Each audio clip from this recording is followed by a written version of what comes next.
વિદ્યાર્થી મિત્રો, good morning. Professor Arvind Devani, Vivekananda college commerce. આજે એસવાય બીકોમ એટલે કે બીકોમ સેમેસ્ટર 3માં કરવેરા પરિચયમાં આપણે ગયા વખતે સુધીમાં લગભગ થિયરીના ચેપ્ટર પૂરા કર્યા છે. થિયરી ચેપ્ટરના ટૂંકનોંધ મેં લખાવી છે, સમજાવી છે. લગભગ બધી ટૂંકનોંધ આવી ગઈ છે. આપણે ફરીવાર થિયરીના ચેપ્ટરમાં યાદ કરાવું કે ચેપ્ટર નંબર 1, 2, 3, 4, 7 અને 8 એ બધા થિયરીના ચેપ્ટર છે.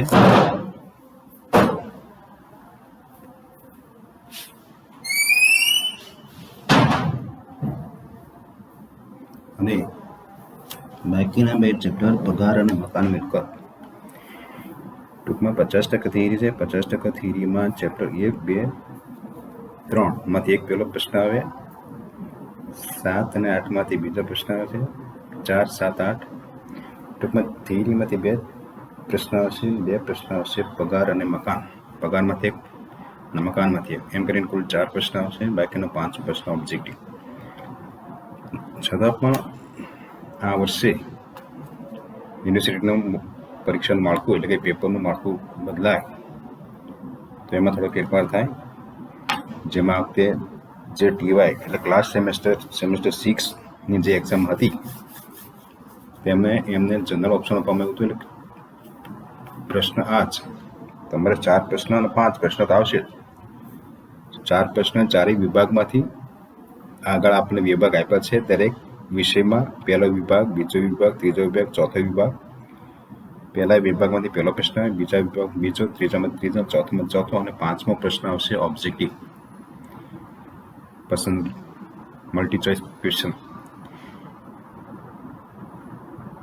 ઓબ્જેક્ટિવ પ્રશ્ન ABCD વાળા. તો ચાલુ વર્ષે ટીવાયના એક્ઝામમાં તેમને ટીવાય 6માં સેમેસ્ટર 6માં એવું પૂછવામાં આવ્યું હતું, એ રીતે પેપર સેટ કરવામાં આવ્યું હતું કે પહેલા 4 કોઈ પણ 2 પ્રશ્નના જવાબ આપો.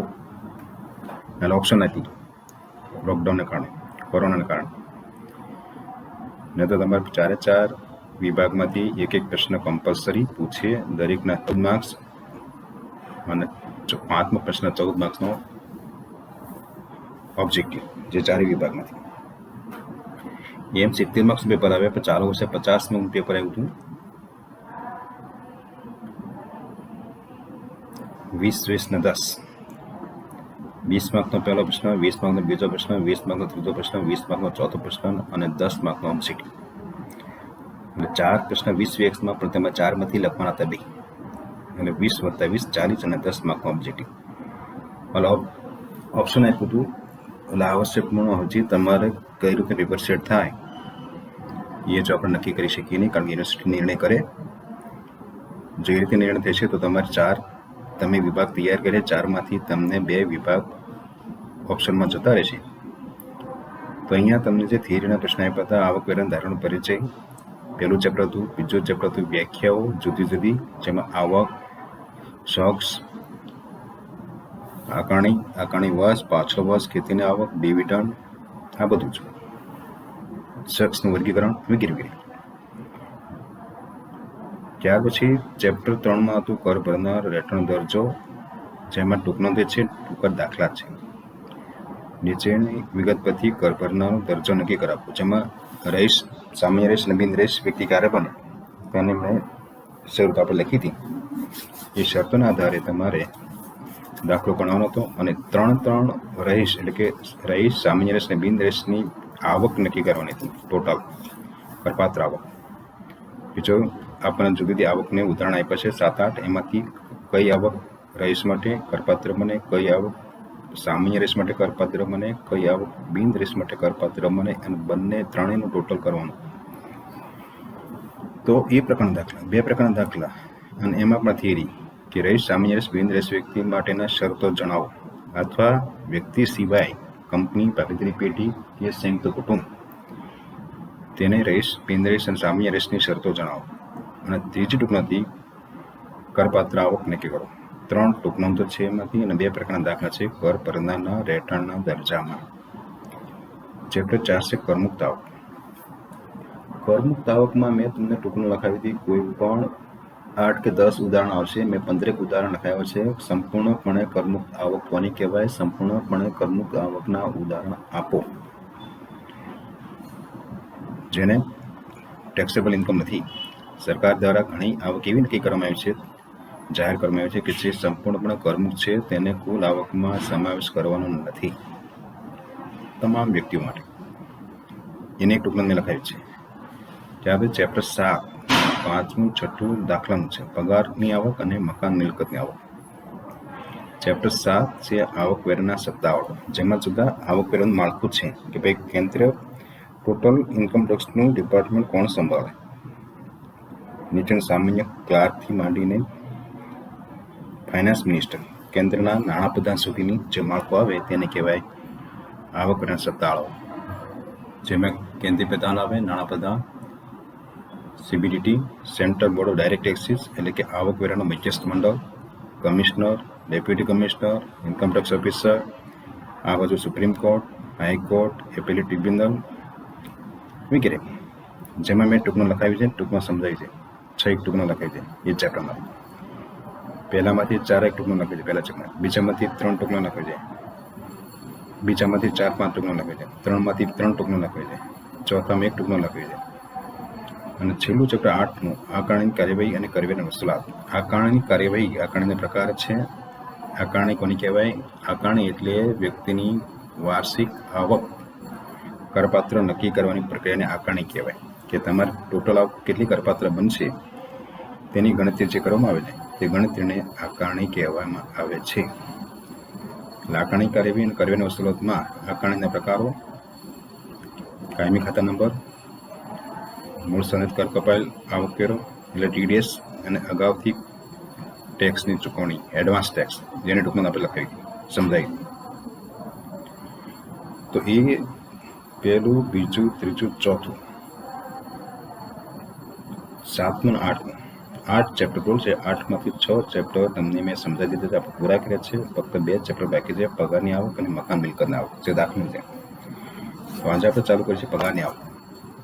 પગારની આવકમાં મેં તમને આગળ વિગત મોકલી આપી છે લખેલી, જે તમે જોઈ લેજો. 4-5 પેજ લખાયા મોકલ્યા છે મેં વોટ્સએપમાં, અને એ તમને કોલેજના યુટ્યુબમાં મળી જશે. એટલે કોલેજની સાઇટ ઉપર તમે જોઈ લેજો કે મેં તમને પેજ મોકલ્યા છે. પગારની આવક, પગારનું ચેપ્ટર મહત્વનું છે. સૌથી પહેલાં કોઈ પણ વ્યક્તિ, આપણે અગાઉ મેં કીધું હતું કે કોઈ પણ વ્યક્તિ 5 શીર્ષક હેઠળ આવક પ્રાપ્ત કરી શકે. 5 આવક મહત્વની છે અને 5 આવકના દાખલા ગણવાના છે. 5 આવકના દાખલાના ચેપ્ટર છે. એમાં પહેલું, બીજું પગાર અને મકાન મિલકત 2 ચેપ્ટર છે સેમેસ્ટર 3માં, અને બાકીના 3 ચેપ્ટર છે સેમેસ્ટર 4માં. તો કોઈ પણ કુલ કરપાત્ર આવક, કુલ આવક કોને કહેવાય? કુલ આવકમાં મેં આખો કોઠો સમજાવ્યો છે, અંદર તમને સમજાવીને મોકલ્યો છે. પહેલી આવક પગારની આવક, બીજી મકાન મિલકતની આવક, ત્રીજી ધંધા વ્યવસાયની આવક, ચોથું મૂડી નફો, અને 5મું અન્ય સાધનોની આવક, અન્ય શિક્ષક. પગારની આવકમાં આપણે આજે જોવાના છીએ, એટલે દરેકની ટાઇટલ યાદ રાખજો: પગાર, મકાનની આવક, ધંધાની આવક, મૂડી નફો અને અન્ય સાધન. પગારની આવકમાં મુખ્યત્વે આપણને ખબર છે, પગારદાર વ્યક્તિને જે માલિક તરફથી કે સરકાર તરફથી જે પગાર આપવામાં આવે છે, પગાર ઉપરાંત ભથ્થાઓ આપવામાં આવે, ઉપરાંત સવલતો આપવામાં આવે, આ બધાનું જે ટોટલ થાય એને કહેવાય પગાર. પગારમાં ફક્ત મૂળ પગાર નહીં, પગારમાં મૂળ પગાર, મોંઘવારી ભથ્થું, મેડિકલ ભથ્થું, શિક્ષણ ભથ્થું, ઘરભાડા ભથ્થું, મનોરંજન ભથ્થું, સવલતમાં મોટરકારની સવલત, મકાનની સવલત, નોકરોની સવલત, વાહનોની સવલત, અન્ય કોઈ પણ સવલત આપવામાં આવે. કે વગર લોનની વગર વ્યાજની લોન આપવામાં આવે, લેપટોપની સવલત આપવામાં આવે, કોમ્પ્યુટરની સવલત આપવામાં આવે, કર્મચારીની સંતાનોના શિક્ષણની સવલત આપવામાં આવે. આ બધી સવલત, ભથ્થાઓ અને પગાર એને કહેવાય પગારની આવક. બીજું મકાન મિલકતની આવક, એટલે આપણે 2 ટાઇટલ અત્યારે જોવાના, બાકીના 3 ટાઇટલ અત્યારે વર્ષે જોવાના, એટલે સેમેસ્ટર 3માં જોવાના: ધંધાની આવક, મૂડી નફો અને અન્ય સાધન. એ નેક્સ્ટ ટાઈમ આપણે જોવાના છે સેમેસ્ટર 4માં.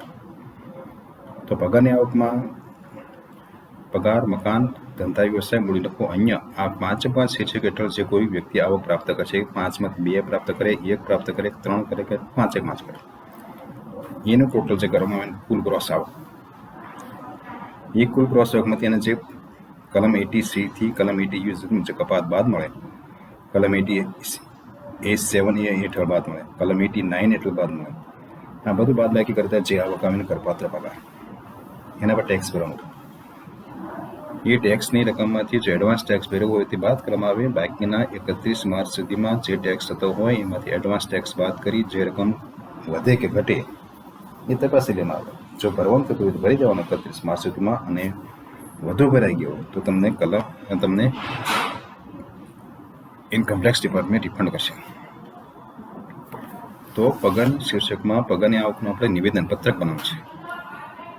પગારને કે ધારો કે મિસ્ટર સો ઇન સો નીચે કંપનીમાં નોકરી કરે છે, એને પગારની નીચેની આવક આપેલી વિગત પરથી તમે એની કરપાત્ર પગારની ગણતરી કરી આપો. જ્યારે દાખલા ચાલુ કરશે અત્યારે આ ચેપ્ટરમાં ટૂંકા પોઈન્ટ મહત્વના છે. પહેલાં બધા ટૂંકા પોઈન્ટ તમે ભણી લેજો, જેને કારણે મુખ્ય દાખલો ગણતી વખતે બધા ટૂંકા પોઈન્ટ મહત્વના છે. કારણ કે બધા ટૂંકા પોઈન્ટમાં અમુક પોઈન્ટ એવા છે કે જે તમારે ગણતરી કરવી પડે, અને ગણતરી કરીને પગારની આવકમાં રકમનો ખાના મૂકવાનો છે. પગાર એટલે ફક્ત મૂળ પગાર નહીં, કે મૂળ પગાર એવો હોય, વાર્ષિક પગાર હોય, મૂળ પગારની ગણતરી પણ કરવાની હોય. દાખલામાં જોવું પડે કેવા પ્રકારના દાખલા આપ્યો છે. ઘણી વાર મૂળ પગાર આપી પણ દે, ન પણ આપે. ધારો કે મૂળ પગાર દર મહિને 15,000 હોય તો 15,000 ગુણ્યા 12. અહીંયા યાદ રાખજો, કોઈ પણ આવક વાર્ષિક ગણવાની છે. માસિક આપી તો ગુણ્યા 12 કરી દેવાના, અને વાર્ષિક આપી તો કોઈ ફેરફાર કરવાનું છે નહીં. એટલે પગારના દાખલામાં તમારે જોવાનું કે વાર્ષિક કે માસિક રકમ આપી છે એના આધારે ગણતરી કરવાની છે. ટોટલી આવક, ટોટલી રકમ આપણે વાર્ષિક આંકડા જોઈએ. એટલે 3 ખાના પાનો છે પગારનો દાખલો, કે નીચેની આ વિગત આપી છે તેના પર તમે પગારની રકમ કરપાત્ર આવક નક્કી રાખો. તો મિસ્ટર સોની પગારની આવક દર્શાવતું પત્રક, એમાં વિગત રૂપિયા, વિગતનો ખાનો મોટું રાખવાનું છે, બાકીના 2 ખાના રકમ લખવાના છે. એમાં મેં તમને મોકલ્યું છે પગારની આવકનું નિવેદન પત્ર. એમાં પગારની આવકમાં સૌથી પહેલાં આવે મૂળ પગાર, જે વાર્ષિક, ટૂંકમાં વાર્ષિક મેં તમને કહ્યું વાર્ષિક આંકડા લખવાના છે. મૂળ પગાર રકમ લખી દેવાનું છે. જો આપી દીધું તો ભલે, ન આપી તો શોધવાનું છે. માસિક આપે તો ગુણ્યા 12 કરવાનું છે. વાર્ષિક આપે તો ડાયરેક્ટ રકમ લખી દેવાનું છે. અને ઘણી વાર મૂળ પગાર શોધવાનો પણ હોય એવા દાખલા પણ છે. એટલે ટૂંકમાં પહેલો પોઈન્ટ મૂળ પગાર. બીજો મોંઘવારી ભથ્થું, જો દાખલામાં આપ્યું હતું કે મોંઘવારી ભથ્થું પગારના 50%, 25% કે દર મહિને 25,000 કે વાર્ષિક 50,000 જે આપ્યું એ પણ વાર્ષિક શોધવાનું છે. કે પગારના 30%, તો પગાર આપણે ધારો કે આવ્યો વાર્ષિક 2 લાખ, તો 2 લાખના 30% 60,000. અથવા એમ કે દર મહિને 5,000, તો 12 5 60. એવી રીતે મનોરંજન ભથ્થું, બીજા ભથ્થાઓ, વાહન ભથ્થું, મુસાફરી ભથ્થું, ઘર ભાડા ભથ્થું, શિક્ષણ કે હોસ્ટેલ ભથ્થું, મેડિકલ ભથ્થું. ત્યાર પછી સવલતો, મોટરકારની સવલત, મકાનની સવલત, કર્મચારી નોકરની સવલત, અને ટૂંકમાં જે સવલત આપી તે, બોનસ, ગ્રેજ્યુટી, કમિશન, ગેસ વીજળીની સવલત, આ બધું જ ટોટલ તમારે કરવાનું છે.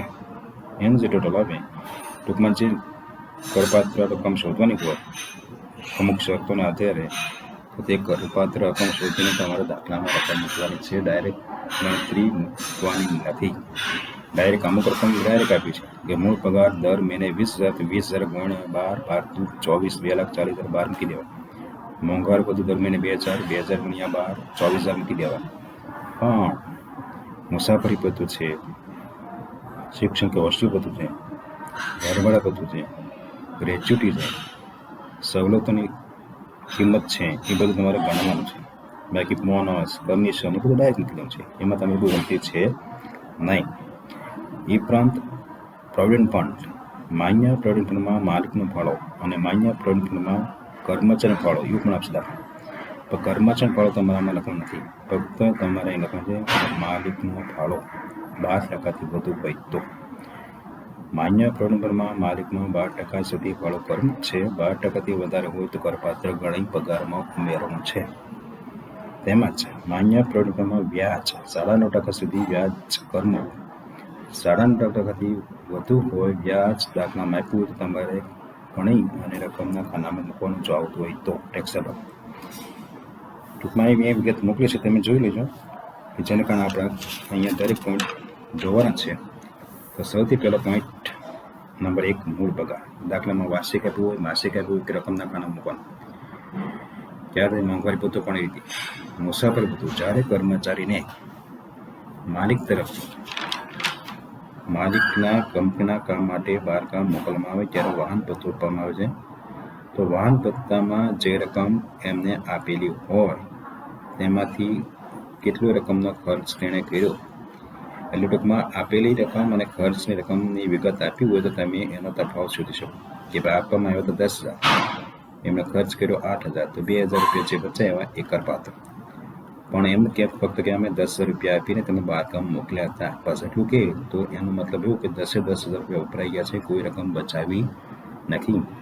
ટૂંકમાં વાહન ભથ્થામાં જે રકમ બચાવે એ કરપાત્ર, અને વાહન ભથ્થામાં જે રકમ બચી ન હોય તો કોઈ રકમ પગારમાં ઉમેરવાની નથી. એટલે આપણને એ સમજવું જોઈએ કે વાહન ભથ્થું કેટલું આપ્યું છે અને કેટલું વપરાયું છે. એટલે બેનો જે તફાવત પડે કરપાત્ર, બચાવેલી રકમ. ટૂંકમાં બચાવેલી રકમ આપણે શોધી શક્યા હોઈએ તો એ શોધેલી રકમ, બચાવેલી રકમ કરપાત્ર ગણી પગારના ખાનામાં, રકમના ખાનામાં લખવાનું છે. અત્યારે વાહન ભથ્થું કરપાત્ર આવે નહીં, ફક્ત આપેલી રકમ આપી તો. એટલે પહેલું વાહન ભથ્થું. ત્યાર પછી શિક્ષણ ભથ્થું. જ્યારે કંપની તરફથી શિક્ષણ ભથ્થું ગણવાનું છે. જ્યારે કંપની કે માલિક તરફથી કર્મચારીના સંતાનોના શિક્ષણ માટે શિક્ષણ ભથ્થું આપવામાં આવતું હોય તો તેની ગણતરી કરવાની છે, અને એની ગણતરી આ રીતે કરવાની છે. ધારો કે તમને દાખલામાં શિક્ષણ ભથ્થું આપવામાં આવ્યું હોય તો એનું વાર્ષિક રકમ પહેલાં મૂકી કરો. ટોટલ વર્ષની કેટલી મળી, વર્ષની આપી છે, માસિક આપી છે કે સંતાન દીઠ આપી છે, કેટલા સંતાનો છે એ જોવાનું. દર મહિને 500 આપવામાં આવે છે, 3 સંતાન છે તો 12 × 5 = 6,000 મળે છે. ઘણી વાર કે વાર્ષિક 10,000 આપવામાં આવે છે તો 10,000 વર્ષના. ઘણી વાર એમ કે સંતાન દીઠ દર મહિને 200 આપવામાં આવે છે, એના 3 સંતાન છે. દર મહિને સંતાન દીઠ 200 રૂપિયા, 3 સંતાનો, 200 + 200 + 200, મહિનાના થયા 600, એના ગુણ્યા 12, 12 × 6 = 7,200. ટૂંકમાં વર્ષની રકમ તમારે શોધવાની છે. એ પછી સંતાન દીઠ આપ્યું હોય, માસિક આપ્યું હોય કે વાર્ષિક આપ્યું હોય જોઈ લો, સમજવાનું, કરણી કરવા. ટોટલ વર્ષનો આંકડો જોઈ એ વર્ષના આંકડામાંથી માઇનસ કરમુક્ત. એક સંતાન દીઠ માસિક 150 રૂપિયા કરમુક્ત મળે, એવા વધુમાં વધુ 2 સંતાન દીઠ બાદ મળે. ટૂંકમાં એક સંતાન હોય તો 150 × 12, જે વર્ષની આંકડો આપણે શોધ્યો હતો એમાંથી 150 × 12 એટલે 1,800 બાદ કરવાનો. જો એક સંતાન હોય તો 2 સંતાન હોય તો 150 + 150, 300 એટલે 3600 બાદ કરવાનો. 3, 4, 5, ટૂંકમાં 2 થી વધારે સંતાન હોય 2 સંતાન સુધી બાદ મળે, 2 થી વધારે સંતાન હોય તો બાદ મળે નહીં. ટૂંકમાં વર્ષનો આંકડો -1800 અથવા -3600, 2 વસ્તુ યાદ રાખો. વર્ષનો આંકડો મૂકી દેવાનો કે કર્મચારીને કંપની તરફથી વાર્ષિક શિક્ષણ ભથ્થાની કેટલી રકમ મળી હતી એ લખવાની છે. વાર્ષિક રકમમાંથી કરમુક્ત એને 1,800 બાદ કરવાનું છે કે 3600 બાદ કરવાનું છે એ આપણે જોવાનું છે. જો 1,800 બાદ કરવાનું તો એક સંતાન 1,800, 2 હોય તો 3600, અને 2 થી વધારે હોય તો પણ 3600.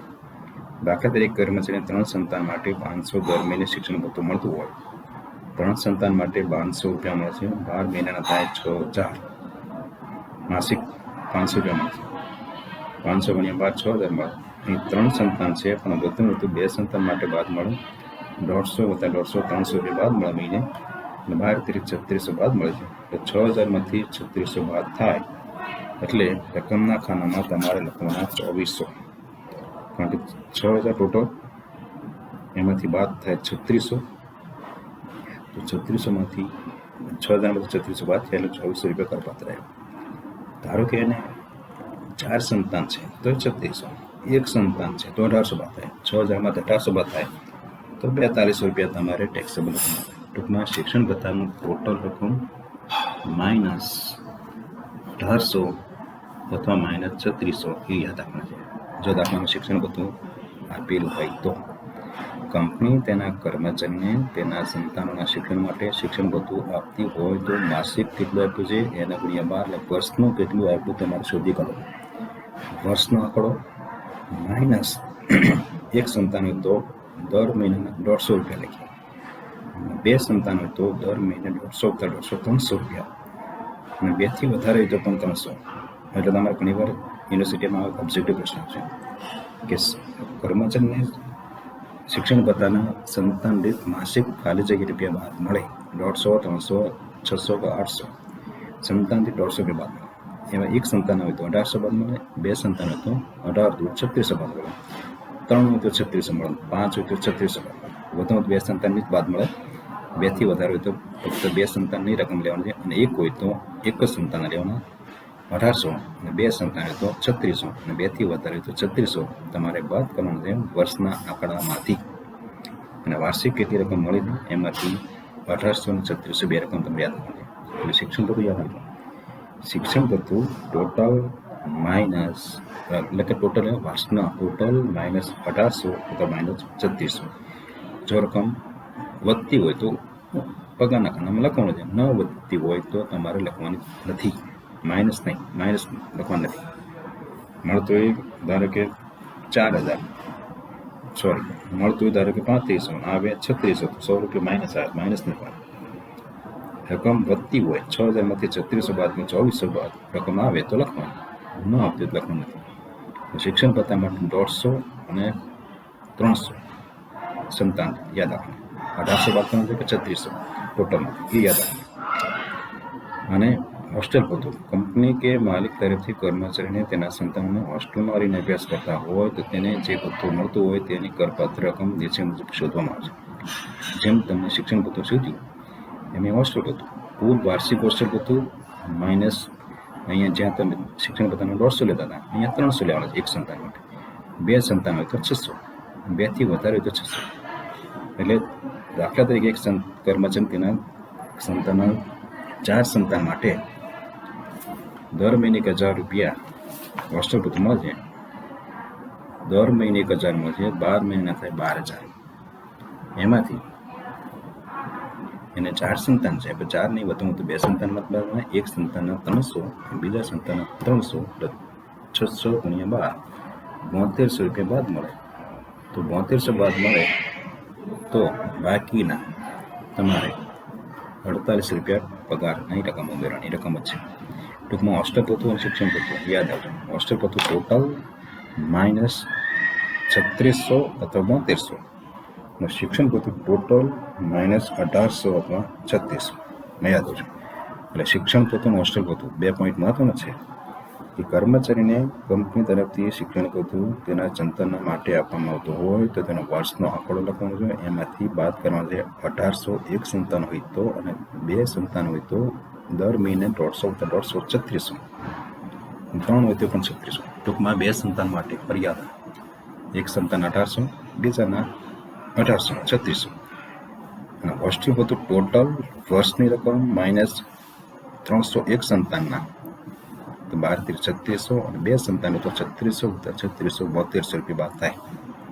એટલે આ રીતે તમારે શિક્ષણ ભથ્થું અને હોસ્ટેલ ભથ્થું પોઈન્ટ દાખલામાં આપ્યું હોય તો લખવાનું, ગણવાનું, ગણતરી કરીને રકમના ખાનામાં લખવાનું છે. ડાયરેક્ટ લખી દેવાનું નથી.